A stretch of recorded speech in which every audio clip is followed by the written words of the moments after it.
everybody for coming to tune in to the show, man. As always, obviously giving out free information. So people that appreciate it, man, y'all like and share social media, all that good stuff, man. Tell your friends and family, all that.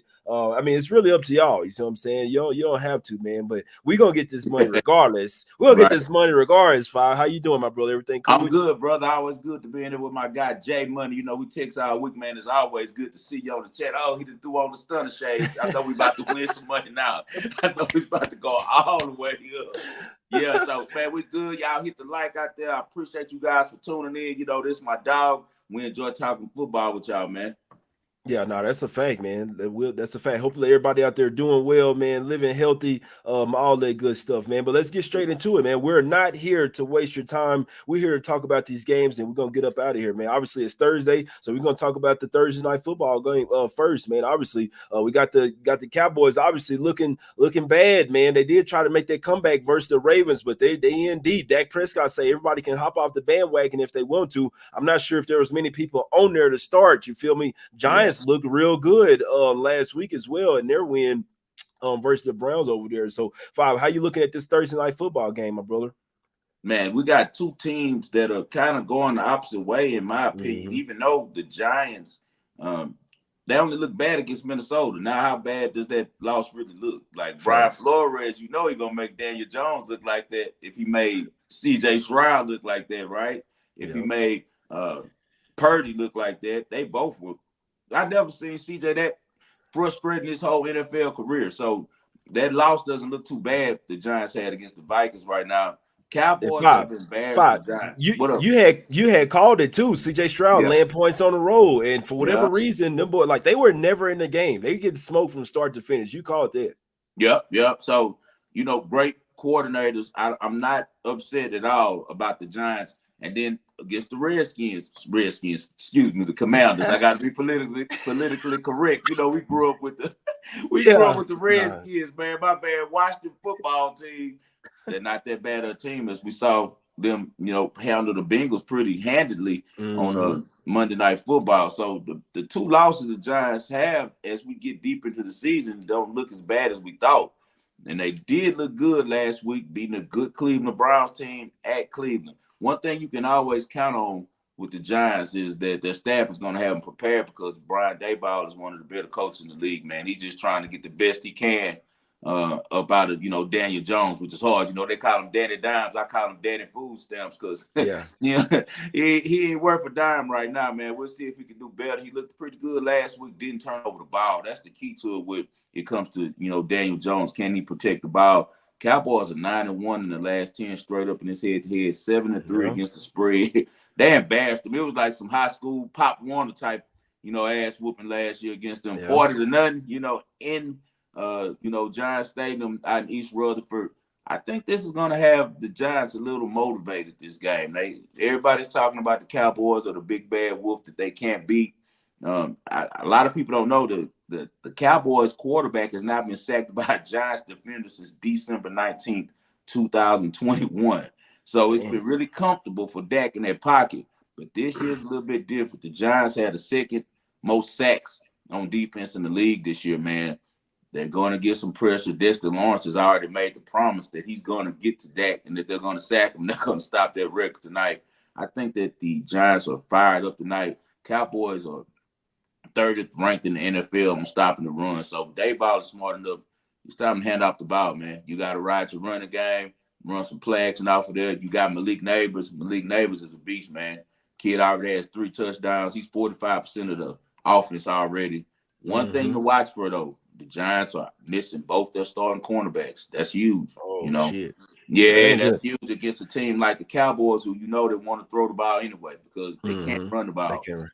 One of the worst running teams in the league. They don't even have backs, which Dowdle, Zeke washed up. Zeke just, getting free money right now.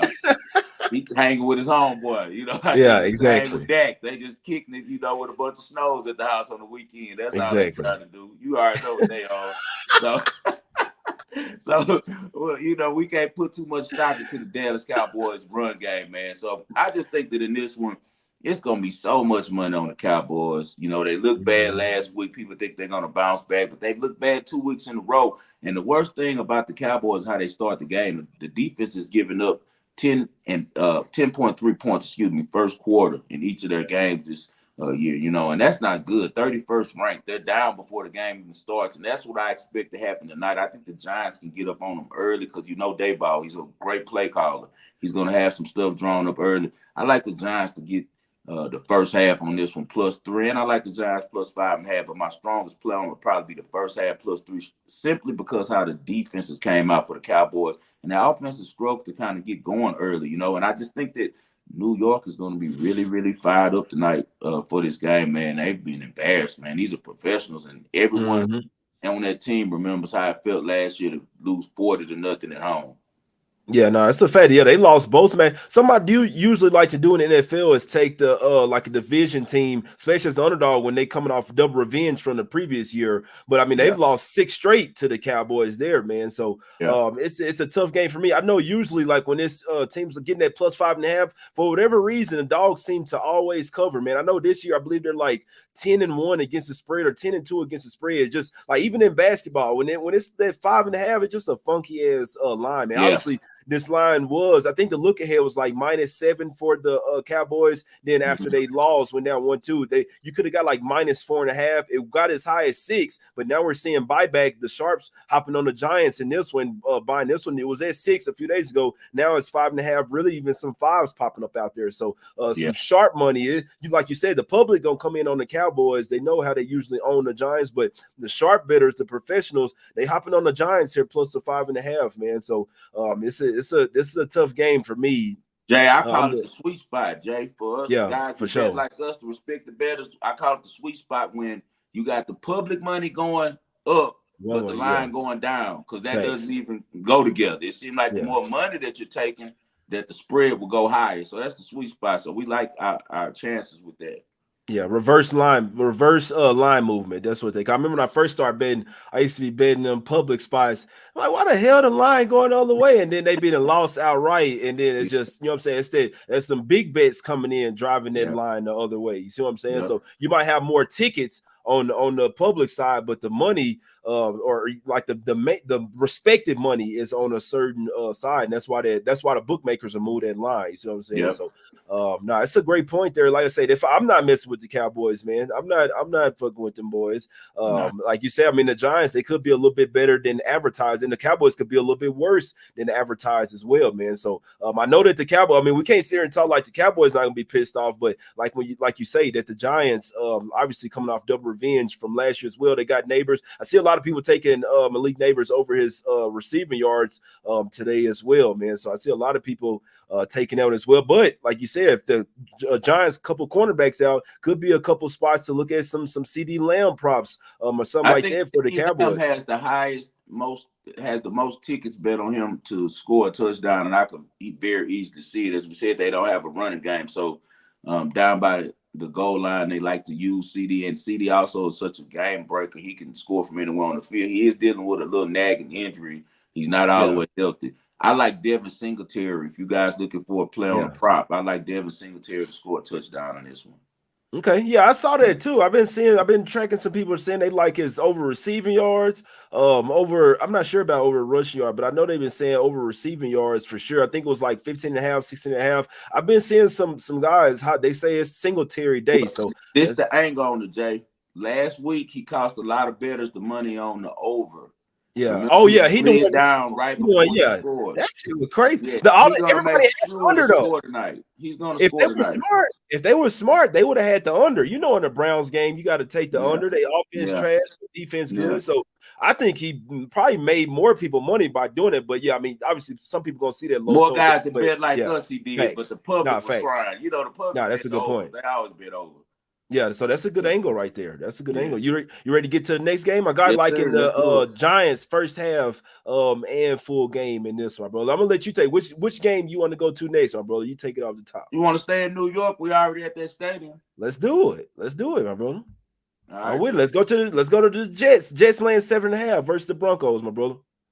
All right, this one is Sean Payton versus Daniel Hackett again. You remember Sean Payton called out Daniel Hackett for the Yeah. state of the team that he left for the Broncos. Sean Payton finally has his quarterback over there in Bo Nix. He looked a lot better last week against Tampa Bay. More of a, I call it a company man play. It was one of those games where, Facts. I think Baker, he did his duty, and Yeah. now Had he looked to. good this week. You know what I mean? So on this one, though, I do think that there's too many points over a touchdown to give Sean Payton.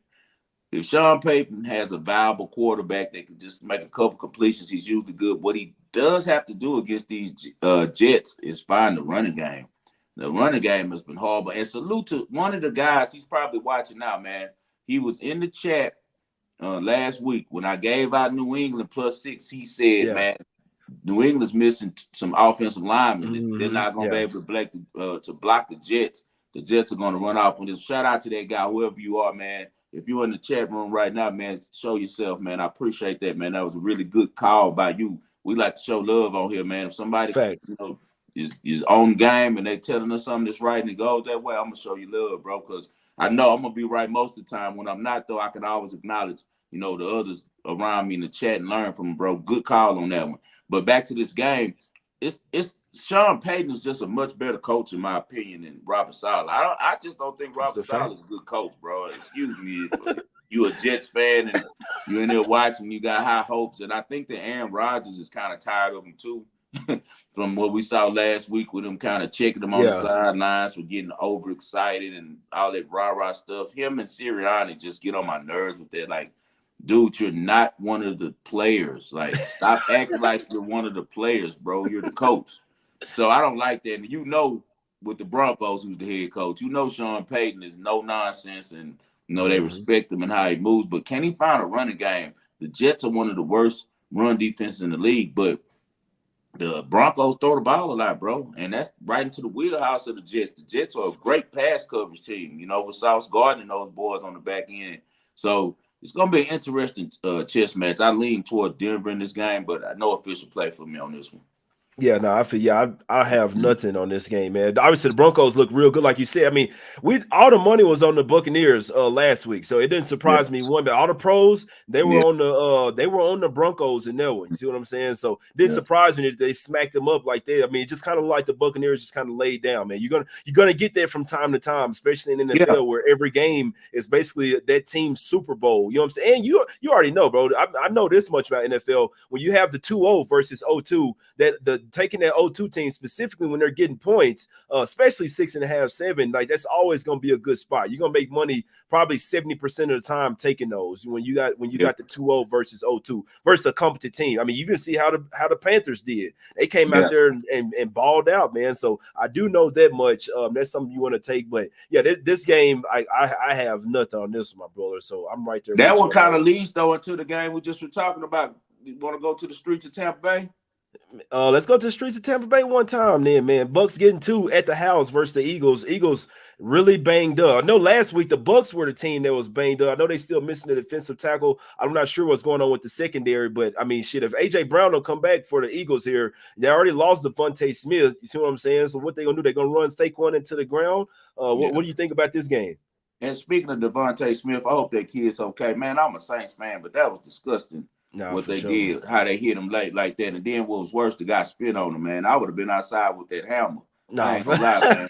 We'd have been outside with that long black stick waiting on them. Well, they had a bounty. They was had Saints playing like defense, like they had the bounty. The bounty's back on. Yeah, man. I looked at. They kept showing him one of the Philly fans, and I was like, damn, he spit on him. Yeah, that's horrible, bro. But back to that game, Sirianni.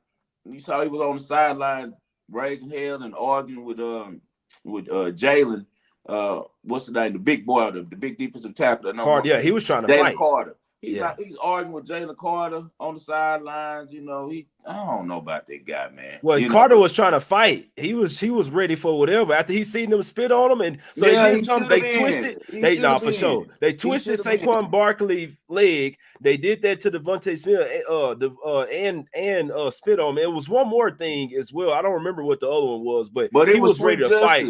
And I'm a Saints fan, but right is right and wrong is wrong, man. My grandfather raised me to always call right and wrong. Don't it's no different. You can't be in the truth, and the truth was that was some bullshit, and the next play after they did that to Devontae Smith, it was funny because Barkley went house on him. Next play. And I said, damn, I'm glad I just bit the Saints first half, because that after that it was over with. But the Eagles, as you said, are really in some, problems with who they're going to throw the ball to. Like, who can Jalen Hurts throw? You can't keep throwing just to Dallas Goedert. He had a huge game against the Saints, and they did some buffoonery and triple covered them, ran into each other, and he went for like 70 yards, and that's what set up the winning touchdown. But I don't think that Todd Bowles is silly like that. They like to run that Tampa 2 coverage, but which does give up seam routes to the tight end. So that might be open for Goddard right there. But I don't see any much threat from the receivers on the outside. They got the kid Jahan Dotson over there from the Redskins, from Washington, excuse me. I go to the Redskins again. But they need to go and turn the name back. But from Washington, and Jahan Dotson just hasn't lived up to his billing, man. He wasn't that good with Washington, and he isn't that good with Philly. He hasn't showed up. Maybe gets a week of practices to wide receiver one and shows up. But I just like Tampa Bay's history against the Eagles in this game. I think that Todd Bowles has had a really, really, successful track against Jalen Hurts. He's 1-3. Jalen Hurts 1-3 against Todd Bowles. So I think that this is also a bounce back spot. We said we had the company man working last week. Yep. Baker will be back to Baker this week. He got to get some commercials. So I think we go with Tampa Bay on this one +2. That'll be an official play for me. Give me Tampa Bay +2 at home against the Eagles. I think that this is a really good spot for the Bucs. Yeah, so you think exactly how I think. Whenever a team or a player, somebody coming off some fishy stuff, that next week, that's when you want to back them. Yeah. Only thing give me a little hesitation here is that playoff revenge. Obviously, they smoked the Eagles last year in the playoffs 32-9. Yeah. Did they give you a little bit of hesitation? I mean, but obviously, Eagles got plenty of injuries. Like, revenge or not. The thing about Jalen Hurts is this. Certain coordinators are going to always give him problems because we know he's limited. He's really good at the things he can do, and the main thing that's great about Jalen Hurts is his will. He has great willpower. One of the dudes who just really has the right type of mind frame to be a starting quarterback in the NFL. He's a good leader. Everybody on that team loves him. His offense, is going to play his best for him, because how he plays, because he's ready to drop his shoulder, get the dirty yards, do the push or whatever, push, whatever they call it, to win. He boy squats 600-700 pounds, so but he's not really a accurate passer, consistent. He can make some throws, some great throws, but it's not consistent. And I just think that Tampa Bay defense always gives him hell with the way that they play because they're so patient. He ends up having to dump off a lot of balls to the backs. They come up and hit him, and sooner or later, he's like, damn, I got to, throw the ball over top. There goes interception. Mm-hmm. And now he's thinking about everything. Now, he's, having to run and things like that. But I just think that the Bucs offense is going to be nice this week. We've already seen the Eagles can't cover, bro. Like, their defensive backs can't cover, bro. They're going to catch hit with my homie, Mike Evans. Shout out Big Mike, straight Godwin. Straight out of Galveston, Ball High School.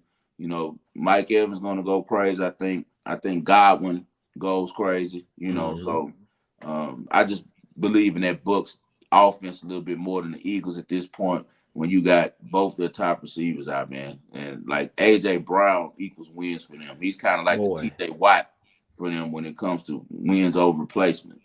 Yeah, no, that's a fact. Yeah, I love AJ, bro. I think he's definitely a top 3 receiver, and he one of those that you just kind of throw the ball in his vicinity, and he coming down with the ball. You see what I'm saying? So, and I think Darius Slay might be out as well. I think he's trending towards being out for the Eagles as well, which pushed them down in the secondary as well, man. So, definitely a tough spot. They're coming off a lucky win versus the Saints as well. So it's definitely a tough game for me, man. But that playoff revenge usually means a ton to me, but like you said, maybe the coordinators, maybe Bowles, which is the defensive-minded coach, maybe he just knows how to beat Sirianni and Jalen Hurts over there. So maybe that wasn't a fluke, that Smack City spot there in the playoffs over there last year. Maybe that was not a fluke whatsoever.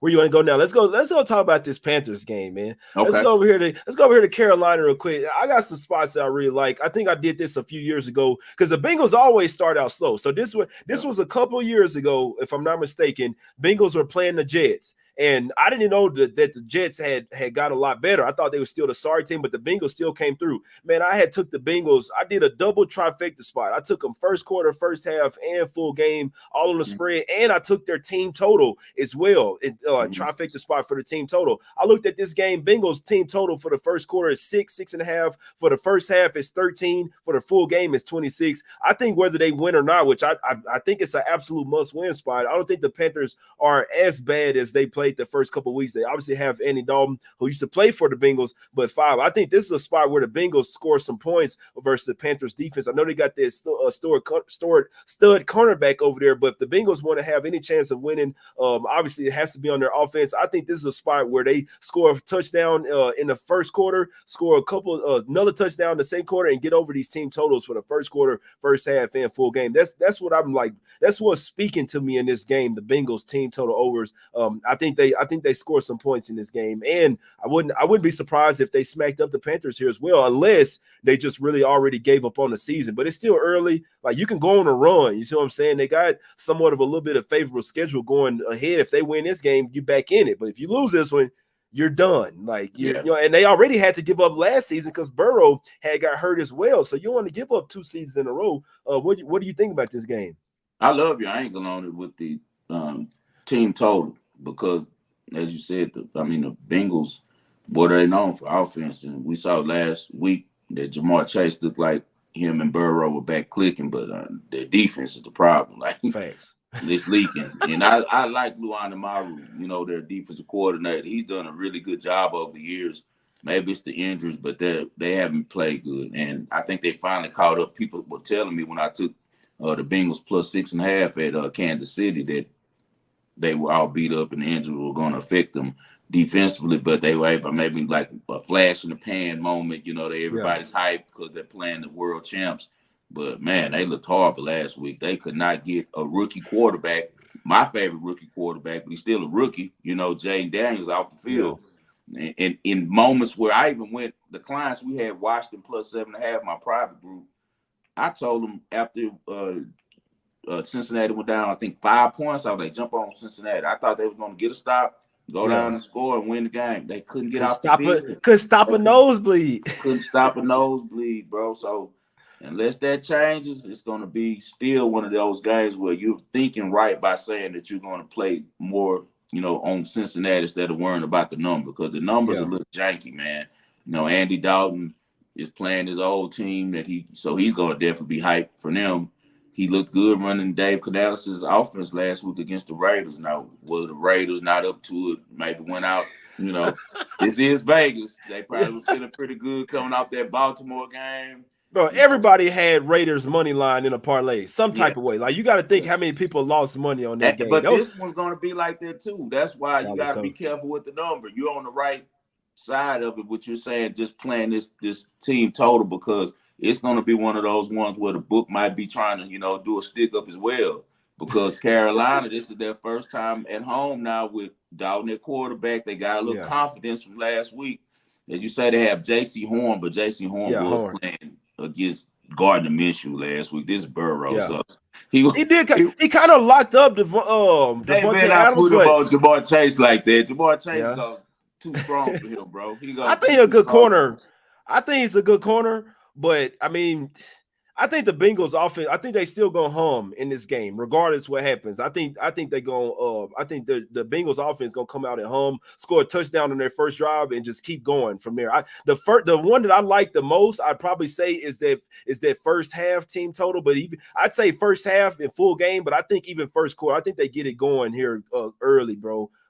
Score a touchdown on their first drive and get over that 6.5 in that team total. But that's just my angle on game. Carolina is allowing 71% completion percentage to quarterbacks on opposing teams, and Joe Burrow's top 10 in that. He's 70% completion, so they're gonna definitely be able to complete some passes.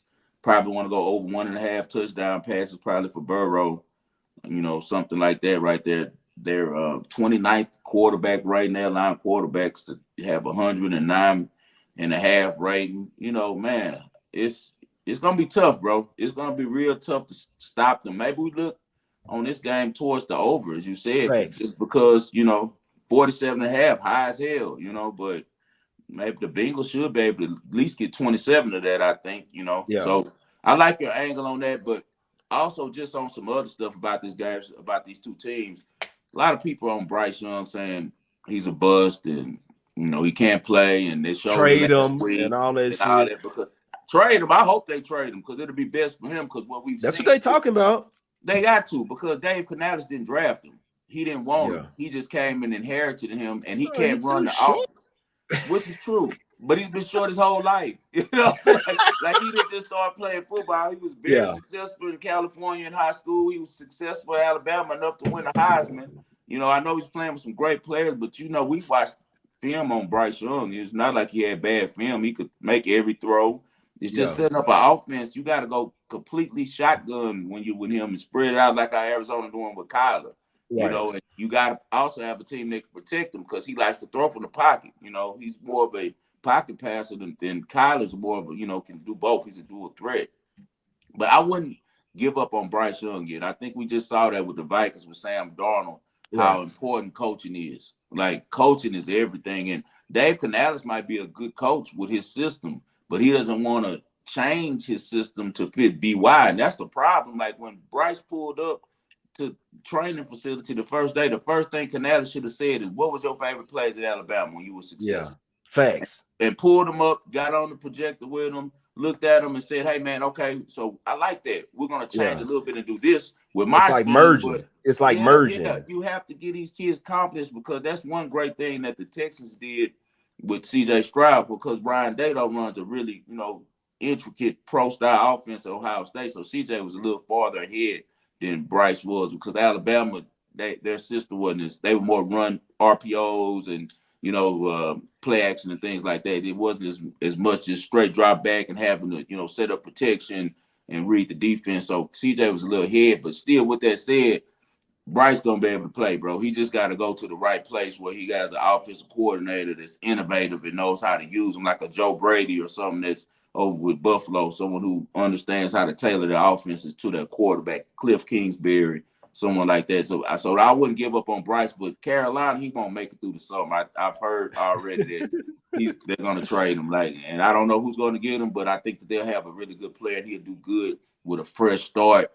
Yeah. Carolina probably be back taking the quarterback this year. They probably just go on and tank, take a quarterback and top. Carson Beck looks like he belongs there.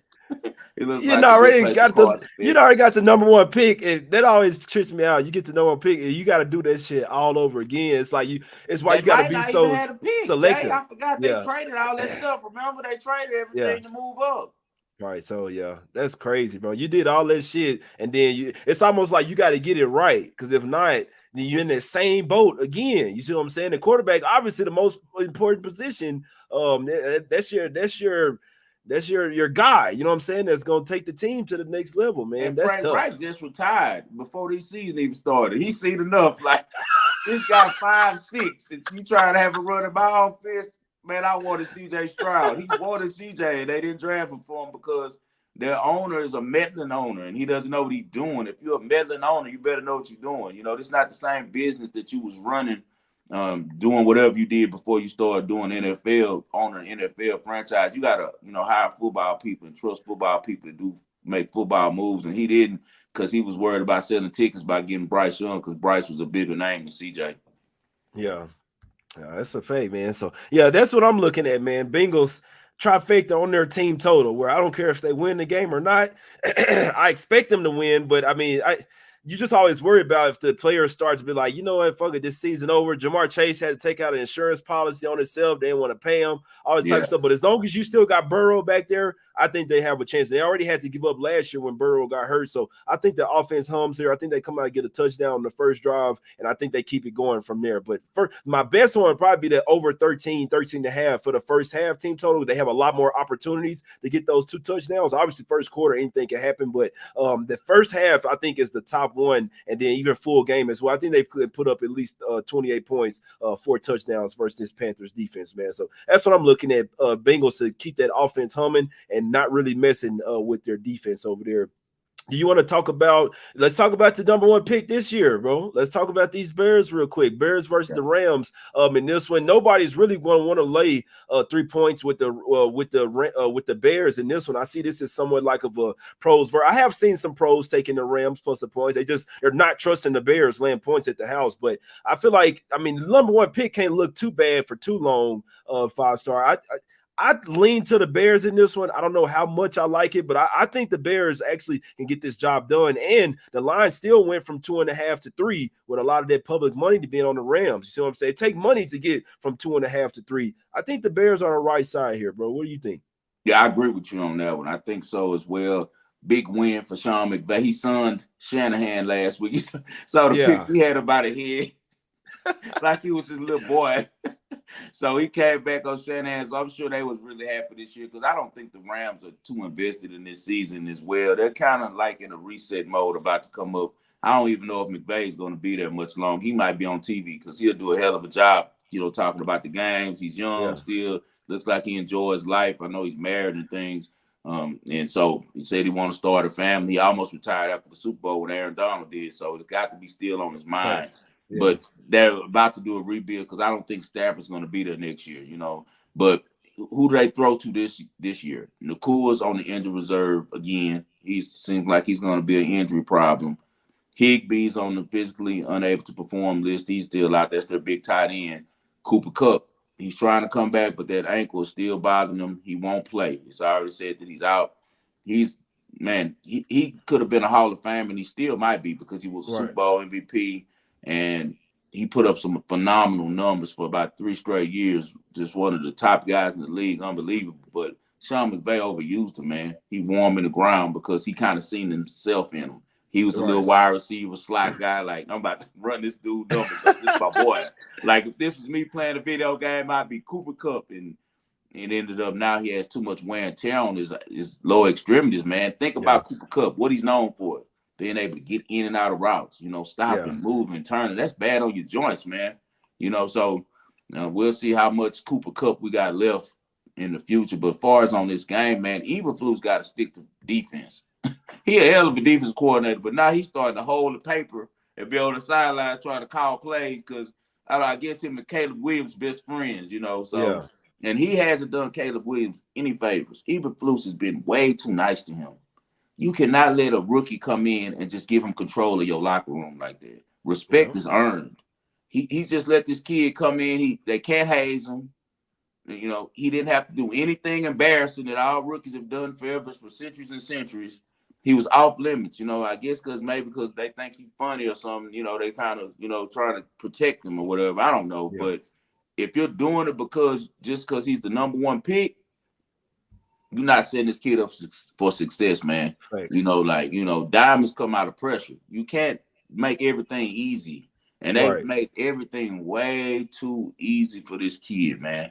And that's why you saw the Texans punish him. Other teams know this and see this. They hear how he's talking, how he's acting, painting his nails and shit. Bro, and the Bears team don't like him. The offensive players do not like him. You can't have your number one receiver talking to the backup, telling them, man, we need you. And bro, they didn't like him at U. I didn't mean to cut you off. They didn't like him at USC either. He's a diva, bro. He's a diva. And that's what I'm saying. Eberflus was supposed to tear all that shit down.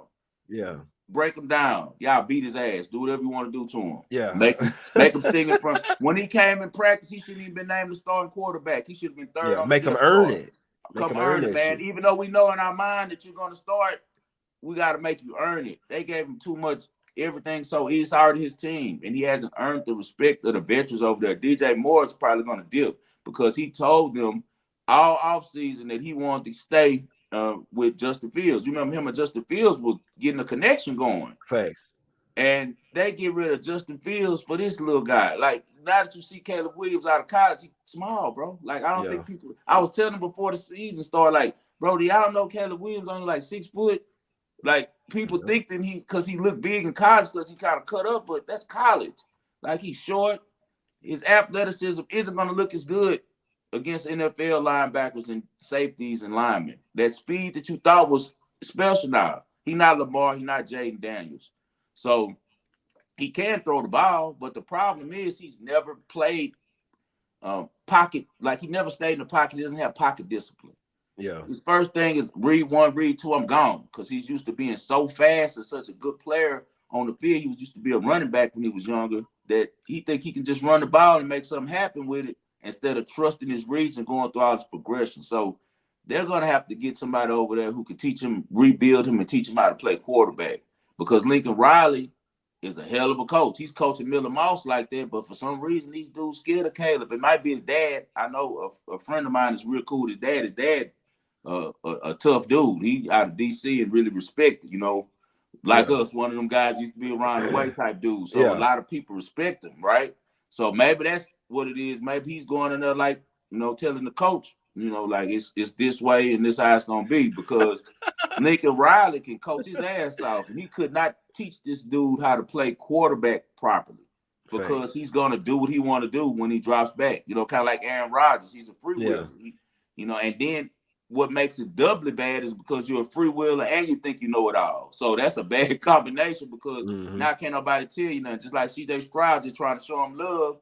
Caleb being a big head and on some like, I was sitting with you at the Heisman Trophy. I won. Man, this man already been in the league and won Rookie of the Year. He's done something that you're trying to do. You should always be open. Listen to him. Others, bro. That's a fact. It don't matter that's how a old bar. they are, bro. That's a bar right there. Yeah, bro. So it's just Caleb, man. Caleb has a long way to go. He's gonna have to check himself. I don't know if life's gonna check him, the football team's gonna check him, or somebody got to tell him something, because he's coming in with too much of a big head to not have done shit.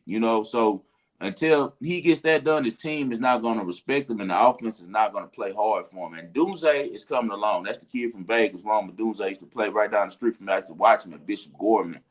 He was a bad boy. I watched him with Penix spinning to him.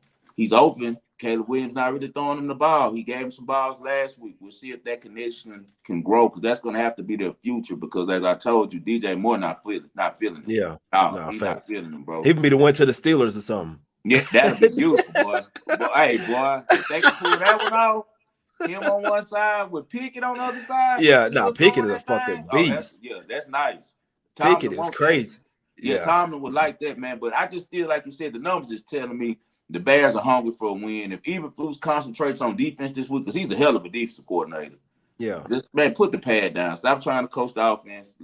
Get one of your offensive coordinators, let them call the plays. Concentrate on the defense. Try to win the game the same way they won the Titans game with special teams and defense, and they'll be all right, because the Rams are very injured, bro. They all beat up. But one thing you got to be careful about, Sean McVay and Stafford, some smart dudes. Facts. So if they slipped and they didn't come to play and they can block them up, they'll get some yards. Kyron Williams to score a touchdown in this one.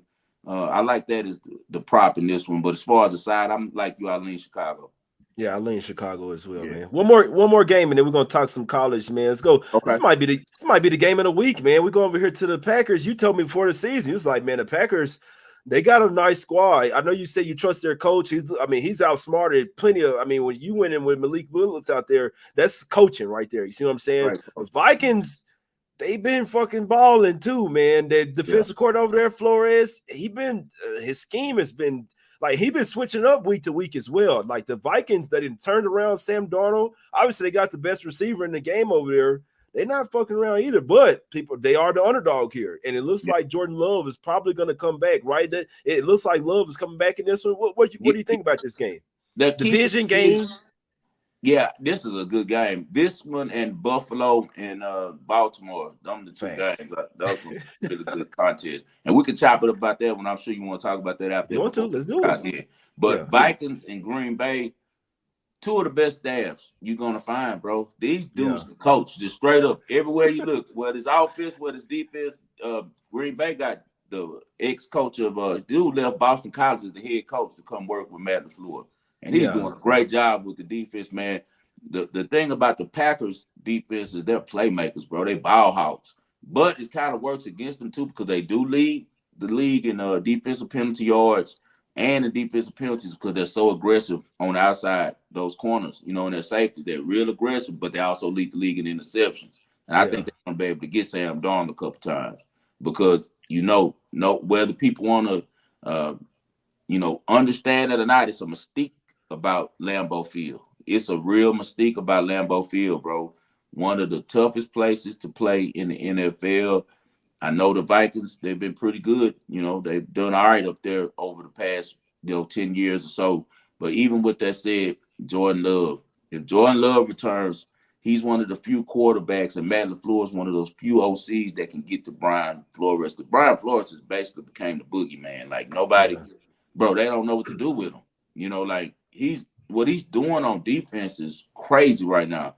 Vikings leading the league in sacks. They got a ex-Texans player, Jonathan Grenard. I don't know why we didn't re-sign him. I want to re-sign him, but they didn't re-sign him, and he's in the Vikings acting a fool. So they lead the league in sacks, as I said, and then also you got Aaron Jones coming back to Lambeau, and Jay Jettis is gonna come to play. George Jefferson comes to play every week. So this is gonna be a hell of a game. I'm gonna sit back and watch it. If Love plays, I'd lean first half of the Packers just Yeah. because I know Matt LaFleur. He gonna see like, okay, Brian Flores, even doing what he's been doing to Yeah. everybody. Okay, man, watch this with these three receivers that I have and his speed. Watch how I get them open on these dudes. Yeah. So I think that he'll come with some. The Packers are number one in the league in rushing. A lot of people don't know that. Number one running the ball, and they're playing the number two defense, stopping the run. So we got two forces going at each other. This was just one of those great NFL Vikings Packers game. You just sit back, go outside, smoke you one, come back in and sit down and chill and watch it, So Yeah. I can't wait to watch this one. It's gonna be a great environment. It's gonna look really good on TV. It always looks good, in Lambeau. And we're gonna go with Love in the Packers first half. If Love plays, I like him first half, but it's a strong lean, still not official play. You guys got my two official plays, and that's gonna be the Giants first half +3, Giants for the game +5.5. Tampa Bay +2, Tampa Bay money line for the NFL. Yeah, no, that's a fact. It's a great game here, man. I know people are torn on this one. Obviously, the Vikings have definitely exceeded expectations. I mean, they come out here 3-0, but like you said, Packers definitely gonna look at that like, oh, okay, y'all boys undefeated, Right. and they're undefeated and the underdog in this game as well. So I've noticed they know that. I think a lot of the public's gonna be on the Vikings. I mean, I can't talk them off. Shit, the way that they're looking right now, somebody has to win this game. I do lean to the home team here though, but definitely need Love in there. One more in the NFL. Like you said, we got to talk about these games today, man. Yeah. This Sunday night football as well. Bills Yeah. coming out with smoke. I want to ask you something real quick. I looked Okay. at the schedule. It doesn't look like the Bills do have kind of a tough ass schedule. I think this the year. I did already bet this Josh Allen to win MVP. Do you think it's possible? Oh, it's definitely possible. It was his turn anyway, because he's Facts. It's one of the definitely his turn. like we know how it go. Like, come on, like Lamar got voted in. He's not getting another one. He's already just now has two in his small time. Mahomes, they're sick of Mahomes. Everybody's saying the refs cheating him. I think Mahomes has two as well. Two. Yep, he does. So who else? Whose turn is it? CJ Stroud has plenty of time left. So, he hasn't paid enough dues. It's Josh Allen's time if he doesn't give it away. It's Facts. Or if get he can injured. hold on to it. And hopefully don't get Injuries, injured. I'm not even really worried about that. He would have. He from Cali, but he from one of those country towns in Cali. Like Cali has some places that has farmland and stuff too, just like Texas. And he's from one of those areas, man. It's a little small town that he's from in California, man. A cattle town. So he's tough, bro. He's one of them boys that just old country boy. I ain't worried about him getting hurt. Well, only thing now maybe his arm or elbow throwing, but far as somebody hitting him hurt, nah, that ain't happening. Allen, they ducking from Allen. When Allen breaking to the secondary state, just trying to go at his legs, bro. Like Allen is a big dude, strong, confident kid. So yeah, I think you got a good bet with that one. He could definitely win the MVP for sure. This Buffalo team, this might be their year. Everybody's been waiting and waiting and waiting, for them to get to the Super Bowl. Buffalo has a horrendous history in the playoffs. We know that. Like every year they break their fans' heart. They're one of the teams that if they ever win the Super Bowl, I'll probably just feel so happy for their fan base. I wouldn't even be mad at them. Like sometimes be like, I just hate this team. I don't even feel that way about Buffalo because, bro, they've been struggling so long. They one of those teams that it's just like, you get so far, you think that you're going to really finally do it, and they keep getting their heart broke for year after year. This has been going on so long in Buffalo from the Jim Kelly days. All the way down to now with Allen unable to get past Mahomes every year. But this year, I think they can. it's one of those funny type of years for them. You know how it seems like these teams with these quarterbacks, when they get the diva receiver out or the most important receiver out, like Stephon Diggs was, Yeah. it kind of makes them play better because now they're more distributing the ball. They're not dropping back Facts. worried like I gotta find Stephon a couple times in this Facts. game because if I don't, after he's going to be on my road. We're going to be arguing in the locker room because Stephon Diggs feels like he raised Josh Allen. You know, he feel like that's a kid. Like when I pulled up, you was trash, and when I can't, I helped you elevate your career. So I'm Yeah. sure it's kind of like a breath of fresh air for Josh Allen that he's out of the way. And if you notice, he's been kind of like making Keon Coleman pay for everything Stephon Diggs did on some like, you're going to wait your turn, young man. Like, I don't want you getting your head out of line because I know you cold. I know you big. You open. I just don't want your head to blow up too fast. So he finally got a touchdown last week, but he's open all the time. But Allen just hasn't been giving the ball. He's been feeding Shakir because Shakir's been there. So he's like, you've earned your right to be the number one dude. I like it. I like it a lot. I think that Josh Allen is a team player, and I think that he has a good coach in Sean McDermott. They're doing more with less this year on offense and defense, but it's best for them to just make the Josh Allen show. He's Cam Newton. He white Cam Newton. That's what I Yeah. He call him. doing everything. He the He's do it white all Cam. guy. He's white Cam Newton. You might as well just do just like Carolina did. And guess who was the defensive coordinator on that Carolina staff? Sean McDermott. So he knows that too, and they're doing a really good job. Now they travel to play Baltimore, who's hungry. Baltimore's hungry, bro. Facts. Buffalo's hot as hell. They're 9-1 in the last 10 games. So they've been on fire. Head to head, Buffalo's won the last 2 times that they faced each other. But I like Baltimore in this game. I lean Baltimore. And the reason I lean Baltimore is because Lamar seems really ticked off. And I like that. He pissed. He seems pissed, bro. Like He he's say, not playing. "Why you on live?" He say, "Why you on IG live right now? They just won the game, and I'm with you, bro. I love that type of Yeah, I shit. love They that, bro. won the game, but he's still mad. I don't like how he won. Bro. I'm Yeah, looking we at only it won one already. game. We only won one game, bro. We in this for the Super Bowl because guess what? Marlon Humphrey and all you other dudes that nobody know your name. When everything go down and we lose the playoffs again, guess who they blame? They blaming my black ass. So I ain't trying to hear it no more. Everybody finna, we finna be on the same. Oh no, we already down 1-2 on the season. We already behind, 2 games in our division. I like that a lot out of Lamar. And so Lamar, because he was even on the field, bro, he was telling dudes like, man, get back in the huddle. What you getting crunk for, bro? The game ain't over. Right. I like that. So I think Lamar's gonna come in with it on his mind this game, So I like him for to score a touchdown in this one. Yeah. Yeah, okay. I bet him and Josh Allen, they're probably both quarterbacks because they're going to be going at each other. They got a lot of respect for each other.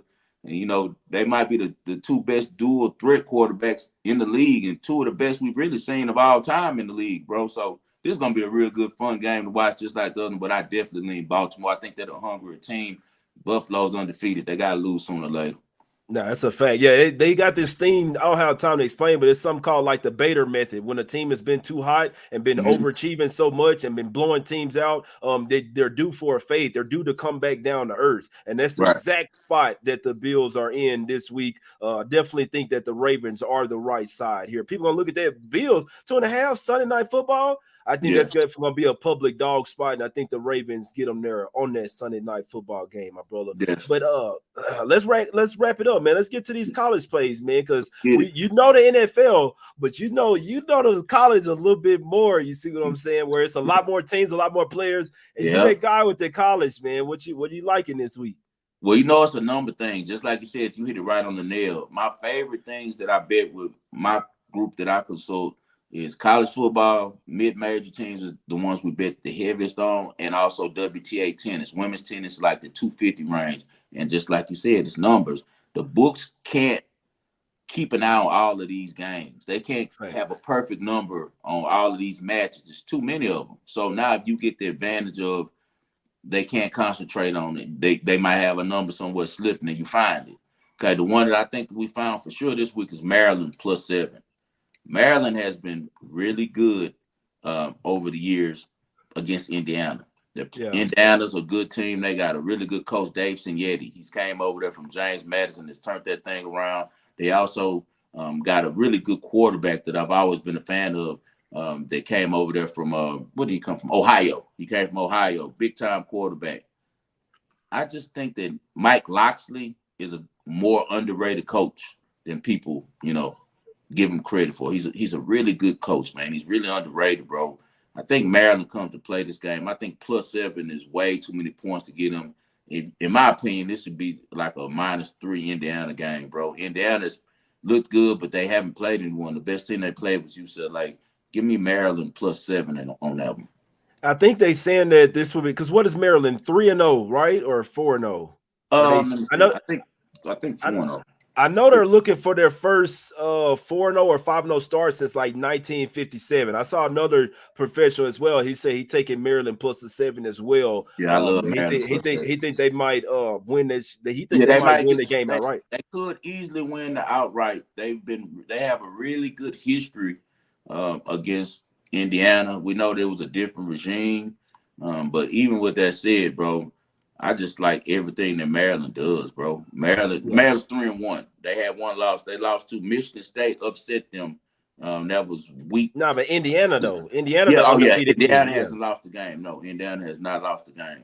But head to head against each other, the last three times they played, Maryland has won, and all three of those times, Locksley was the head coach. And they've been pretty effective with being able to score points. They've scored over 38 points the last three times. So I'll be on the +7 with Maryland in this one. I think that the Bucs are giving a little bit too much love to Indiana. I like that. I like that too, man. I'm riding with you. I always do on that college as well, man. What else you liking in college, my brother?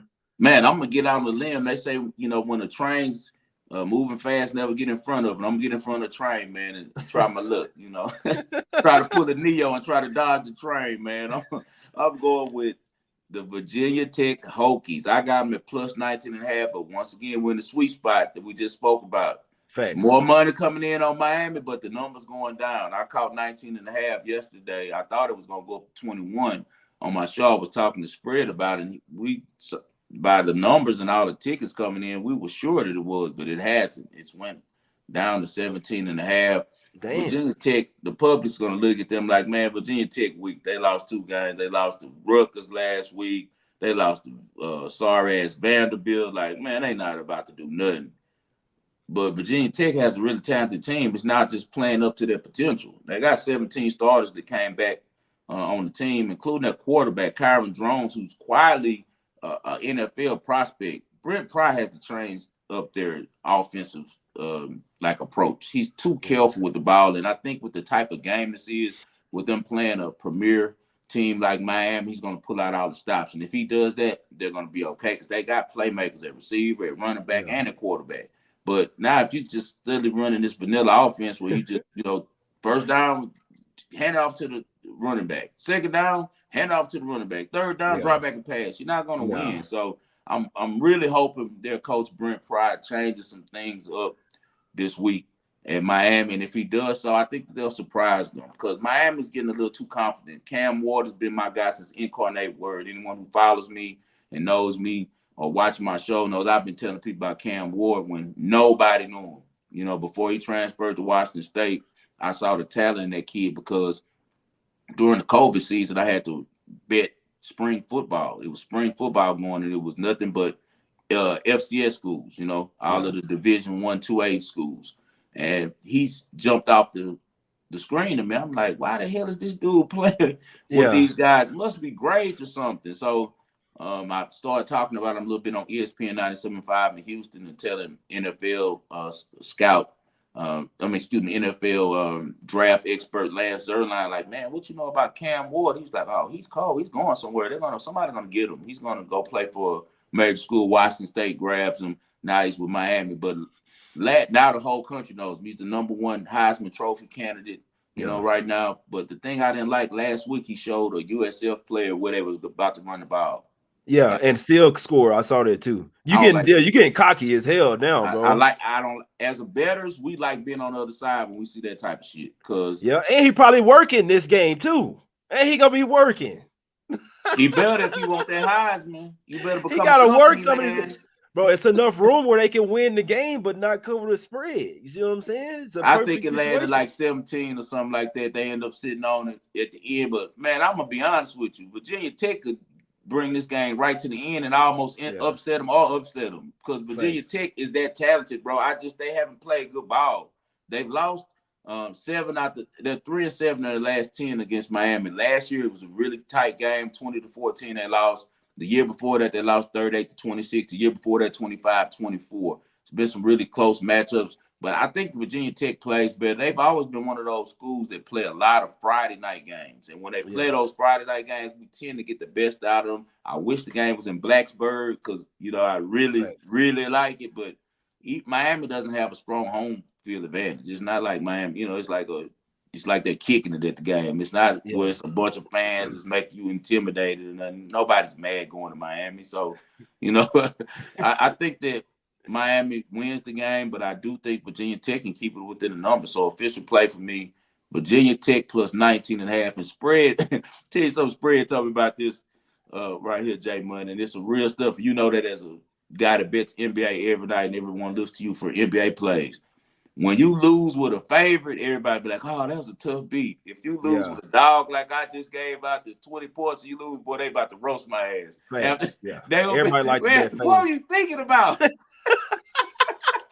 But I trust my handicap, bro. And I'm about the underground and the underdogs. That's what I always say on the show, The Waging World. So I'm not afraid to take dogs, man. I like Virginia Tech plus the points. Yeah, I trust your capping as well, and it makes a lot of sense. I'm a fan of people know me. I'm a fan of what makes sense. You see what I'm saying? That's why, like most plays, I don't get mad if I end up losing because I knew that it made perfect sense to me. I knew that it was a good bet. Nobody's gonna win 100% of the time. I'm sure people know that as well, man. But you got one more. I think you got one more for us, right? What else do you have for us? Well, we could talk a little bit about Fresno State and UNLV. Yeah. You had a play on that, don't you? Yeah, I'm on UNLV here. Okay. I remember a spot like 3 or 4 years ago when it was all this talk, oh, this quarterback's out. I don't remember which team it was. But it was like, oh, the quarterback's out. I'm like, all right, bet. I'm finna go bet against them. You know what I'm saying? They main player out. It wasn't even like left the team, which this is even better this time around because now you have a team that's going to rally around the situation here. But we already think UNLV is the better team. They've been getting their ass kicked by Fresno State. They've lost 6 straight games versus Fresno State. Most of them were blowouts as well. Now, in my opinion, UNLV has the better team. If it was in Fresno State, then it might, like Fresno State plays good at the house. This has been their trend over the past couple of years. They play good at the house. They usually win at the house, but on the road, it's like Jekyll and Hyde. Well, guess what? They're on the road in this one. You got all the bad news coming out. Motherfuckers just like me, public bettors. Oh, the quarterback out. Oh, the running back out. Let me go and bet Fresno State. And then you see the line flip to Fresno State being the favorite. Then you see the pros like, hold on now. Let me look deeper into this. Hold on. The backup quarterback might not be too much of a dropout. Hold on. They might even want to play for him even more. This is a rally spot. UNLV got a much better team now. Now you see them flip back to -1.5. I love UNLV in this spot. I think they get a big win. I think they win this game like in blowout fashion. Like, all right, let's show this boy. You want to lead a team? We're gonna still keep going here. I think this is a phenomenal spot for UNLV to get off that 6-game losing streak versus Fresno State. I'm taking UNLV money line here. Yeah, and I'll be with you. That's an official play for me as well. I really watch football, Jay, and that's the difference between me and a lot of these guys. They're just reading articles, looking at numbers. I put my eyes on the screen. Sluka is overrated, first of all.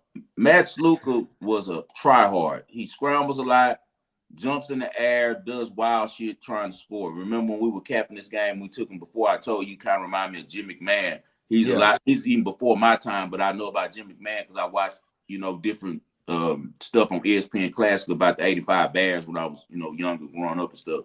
So Jim McMahon wasn't a good passer. He just was a rallying guy. Like, come on, guys. That's the same way Sluka is, bro. He misses dudes. They used to be wide open. He terrible completion percentage. I want to say his completion percentage like 44%. So when he came there to Barry Odom with that shit about, hey, you supposed to give me $100K, they looking at him like, to get your ass right from out our face. And for what I'm hearing is a guy here in Vegas, and they follow a lot of the players here. Man, they're saying like they're relieved. Like most of them are like, I saw that. Like Hodge Malik Williams should have been a quarterback anyway. Well, I saw that too. Favoritism, like Barry Odom, see Sluka, you know how they do. Innate bias. I see him and I see my son or my nephew. Whereas in this other kid, they're the same, but I'm gonna go with him because he makes me more comfortable. You know, Yeah. I think that we're gonna get a big surprise from Hodge Malik Williams because he was a baller at Campbell. If you go look it up, he's the all-time passing leader, bro. Like he can throw the Man. ball, and that's gonna open up that offense where Ricky White, who's the best player on that team, can finally get some balls because he was ticked off because this guy Sluka can't complete it. He can't throw a Yeah. pebble in the pond. So he's wide open and he's not even getting looked at. Now the receivers are going to get some balls. De Jesus is always open. One of the quickest slot receivers in the country.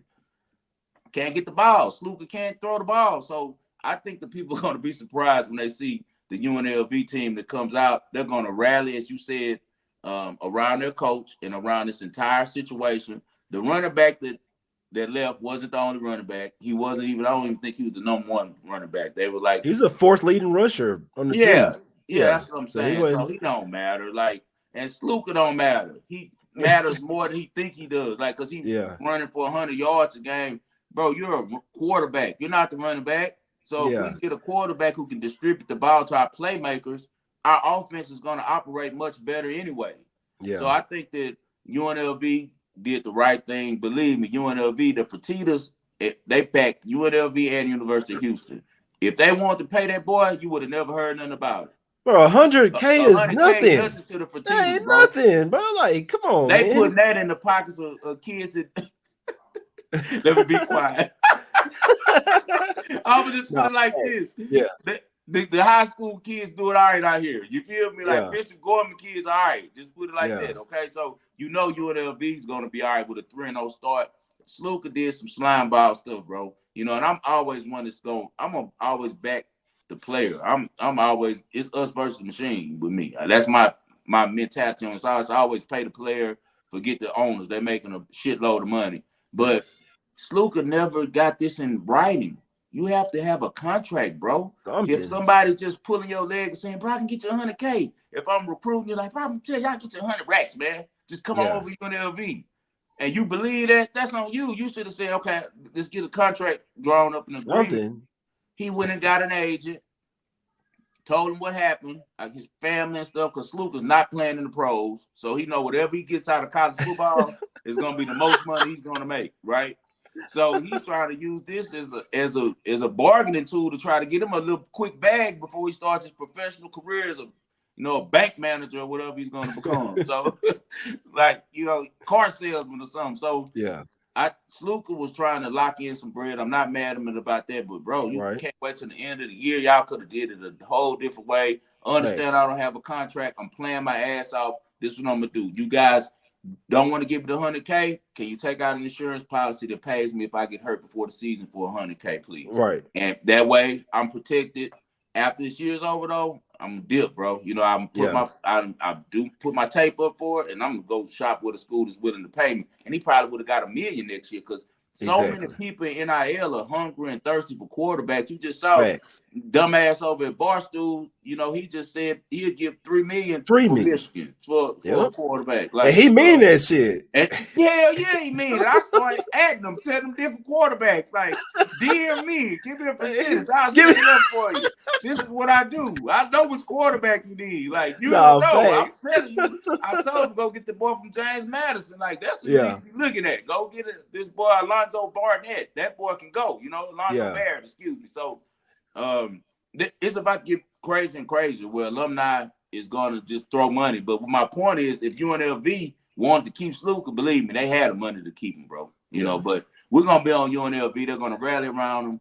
UNLV has played a really difficult schedule. They won 2 really tough games at Houston and at Kansas. And I think that's going to have them really prepared for this next game. Fresno State has played cupcakes. Nobody. Nobody hasn't played anybody, And so I think that UNLV will be fired up. It's a rallying cry for the coach. It's a rallying cry for the program. Like, they're going to show everybody F. Sluka. I wouldn't be surprised if some of the kids out there with T-shirts on, talking about F. Sluka because, these are the type of things that bring programs together because it's always us versus the machine. The group is always greater than the individual when you're playing team sports, bro. And I just feel like you can't take advantage. It looks slimy what he did, because why weren't you talking about this before y'all won in the game? Before he gonna Like wait till they go 3-0. you He gonna gonna wait wait till till they go 3-0. and now all And of a he sudden if, it's, hey, y'all got to give me more money or I'm not playing. And they say Barry Odom told him go pack your shit up then, go pack your locker. bye.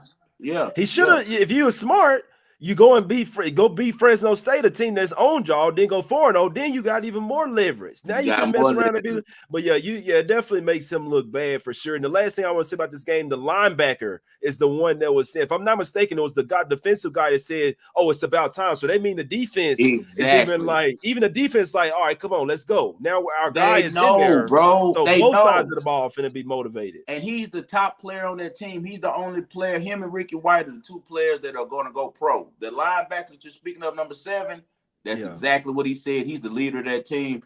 He's one of the guys that I was talking about that said, like, it's about time. Like, they've been waiting on their offense to open up. I think Sluka was an Odom guy. That was his boy. So now your boy done turned against him. You got to get the keys to Malik. And I think that this guy's going to show out. Like I said, he was great at Campbell, and football is football. If you can throw it, you can throw it. So long as they protect him, he's going to be able to complete passes. And I think that everybody's going to be pleasantly surprised this back in UNLV when they watch this game and see the new quarterback. Man, let's get it, man. Let's get it. I'm on him here. I need him to come through, man, to get a 6 times revenge over Fresno State, man. Yes, but sir. One more game. You want to talk the biggest game of the weekend or what? We can talk about it. We can throw it around. Let's do it, man. Georgia versus Alabama in Bama, rematch of the SEC championship. My whole thing, do you think Carson Beck is the real deal? You think he's potential number 1 pick? If so, this the type of game. It's Milroe. Like, what we doing? What we doing this game? What you like? You watched my show yesterday. You remember what I said about if you switched out, go send Shedeur Sanders to Georgia. Yeah. And now go see Carson Beck to Colorado. And let's see what happens. Yeah. Let's see what happens. Let's see Shedeur Sanders with that type of blocking from his offensive line. Those type of receivers. Don't get me wrong. He has 2 good ones over there. But they're looking way better in the conference they're playing. Them receivers, except for Hunter, is nothing like nothing at Georgia, bro. Nothing like the receivers at Georgia, bro. Georgia's 2 deep receivers have better players than Horn. And that's what everybody's saying. Like, Horn's good too. Now, Horn is not as good as any of the receivers at Georgia, bro. And most of all, it's just the talent around. I think Carson Beck is good. Don't get me wrong, but it's just a lot easier to drive a Maybach than it is, to drive a Toyota. So that's what you're dealing with in that situation. As I told you before, with Shedeur Sanders' work, what is a Toyota on Forgiatos? Like, you got the Forgiatos in the homie Hunter, but the rest of that shit is just Toyota. It's just regular, So he is a good player. He's going to Alabama. Caleb DeBoer's first big game in Tuscaloosa. First time Nick Saban's in there. This is his game to really make his stamp and stick his flag in the ground, because if he beats Kirby Smart after Kirby's been kind of having a little success against his mentor, it's been back and forth because Saban's beating his ass too the last couple of years. In the regular season, he kept him out the playoffs last year. So I can't just say that because Saban been getting with him too. But Kirby Smart's the only one that's even, put up any type of potential threat to Nick Saban in Alabama, and he has 2 national championships as well. So Georgia did not look good at Kentucky. They didn't look good. That offense looked pitiful, and Kentucky's defense was able to shut them down. But we know you're dealing with Mark Stoops over there. Mark Stoops is a hell of a coach. He just, some reason, I don't know why he never has a quarterback over there, but they always play good defense at Kentucky. Then you look at the Alabama side. They do have a quarterback, Jalen Milroe, right out of H-Town, right out of Katy. He's from Katy, Texas. Milroe has the potential to be a good pro.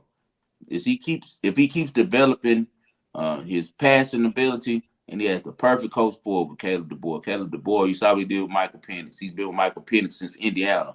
And Michael Penix followed him from Indiana. He recruited him from Florida to Indiana. Nobody want to go to Indiana as a star quarterback from Florida, but Michael Penix was smart and saw that Caleb DeBoer was a hell of a coach, and he went with him.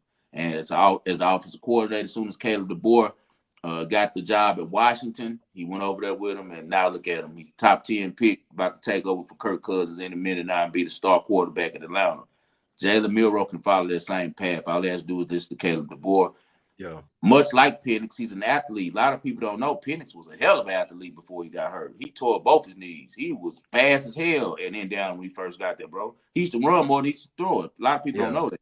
He looked up to Michael Vick, so now he's a pocket passer. And I think that's what DeBoer is doing. He did such a great job developing Penix. He sees a lot of that in Milroe. Milroe's been outstanding. Bama gonna always have receivers, that they're gonna put up points with the offense, but their defense has looked good lately as well. This is gonna be a good game, man. I got to play on it. I'm not gonna give it out, but if you guys interested in the play on this one, DM me and I'll make sure to give you the play at a really good rate. Okay. Yeah, this is a tough game, man.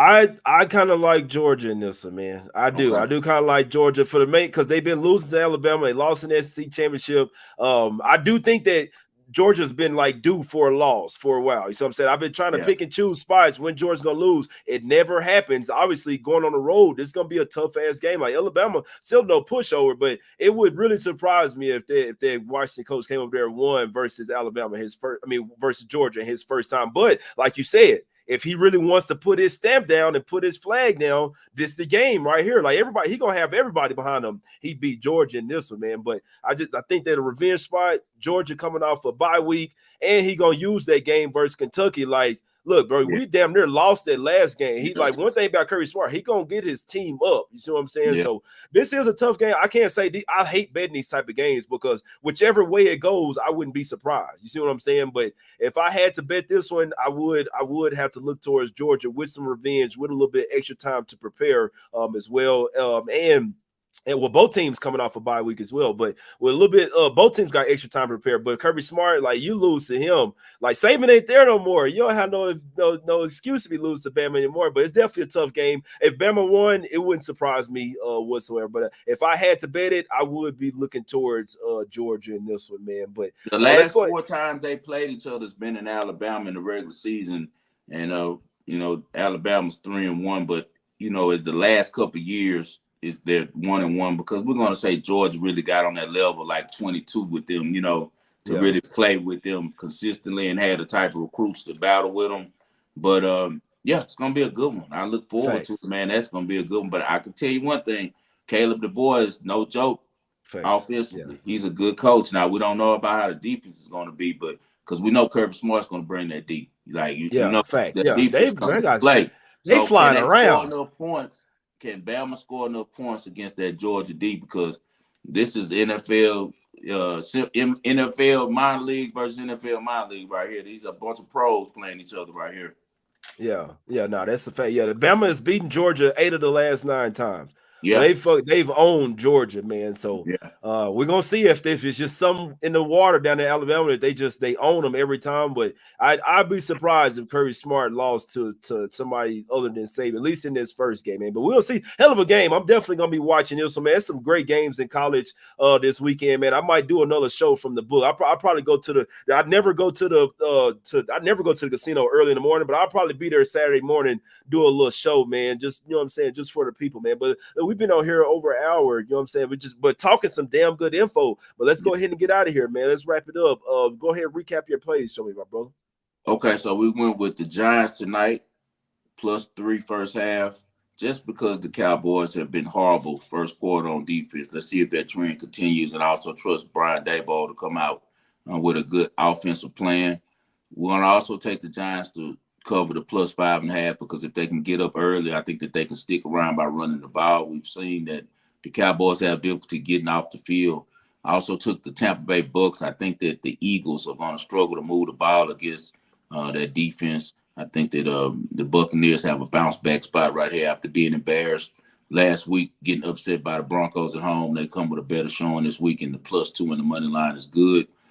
Taking UNLV with my guy Jay Money. We think the UNLV will win that one money line. I'll also be on Maryland +7 points. And then the other one that we're going to do, we're going to get out in front of that train, man. I'm going to take that +19.5 is what I got. It's down to 17.5 right now on Virginia Tech. Yeah, I like that. Hopefully Cam Ward, you know what I'm saying? hopefully he do what he's supposed to do, man, in these type of games. You know what I'm saying? When all the money on him, he land a bunch of points. So hopefully, I think Virginia, the way you breaking down, I think Virginia Tech can keep this one in single digits. Like lose the game, but get them everything that they can handle, man. So I love the Yeah, way you broke those down, Maryland. It made perfect sense. And if Ward is going to be one of them top draft picks, there's going to be certain spots, and like I'm gonna wait to see like if all the money is on them. But like you said, if the spread coming down, the money on them, this might be a working type spot. This might be a Mahomes spot type spot. Like, you know what I'm saying? Bet him to throw a pick or some shit like that. Is where that's something also I figured out about Mahomes. In those type of games, that's how he keeps it close. He'll yeah, you know what I'm saying, he'll make a couple bonehead plays on purpose to keep the other team in it. So yeah, I watch, bro. I be watching, man. I know when it be some fishy shit going on, and I also always pay attention when all the money is on one side. Like 70, yeah, 75%. If you notice in the NFL, the last every week, like the top 3, top 2 teams that all the money's on, they've been losing the games outright or not covering the spread, man. So y'all, we always trying to educate you guys, man. We don't like to see like the casinos, they big, rich, got all the money. It's time for some of us to get some of that money back, man. So we try to turn losing bettors into winning bettors. That's why we here. That's why I started this show. You know what I'm saying? That's what we try to do in the NBA. Y'all know me, man. So let's try to get this cash this weekend. I think it's gonna be a huge weekend. Tonight, tomorrow, Saturday, Sunday. I think it's gonna be a huge weekend this weekend, man. Football, and I'm ready because obviously NBA hadn't started yet, but we about to get this cash, man. Shout out to my guy. Go follow him on Twitter, DM, do whatever you want to. He got a show as well. It's called The Wagering World on YouTube as well. You can check that out. He does it Monday, Wednesdays, and Fridays. Go check him out on Twitter right now at 5 Star in Vegas. X, whatever you call it. Shit's still Twitter, man. You can follow me as well. Yeah, at J Money. And we rocking with UNLV, man. That's I'm in. I like this spot there, man. I like that spot. But let's get this cash. I appreciate you for doing the show with me as well. It's always great info. It's great info every single time. We don't hear a little long today, but we talked to a lot of great games, a lot of great info. Y'all hit the like button one time for the one time. This show will be chopped up as well, game by game. So people, if they want to go and check it out, just see who was talking game by game, it's gonna be chopped up. You don't have to watch the whole thing, but it's all love. We appreciate y'all for tuning in. It's us against the bookies. We finna smack these motherfuckers. So hopefully Diddy left some oil because we we gonna holler at y'all, man. It's all love. We out. Let's go. we out, baby.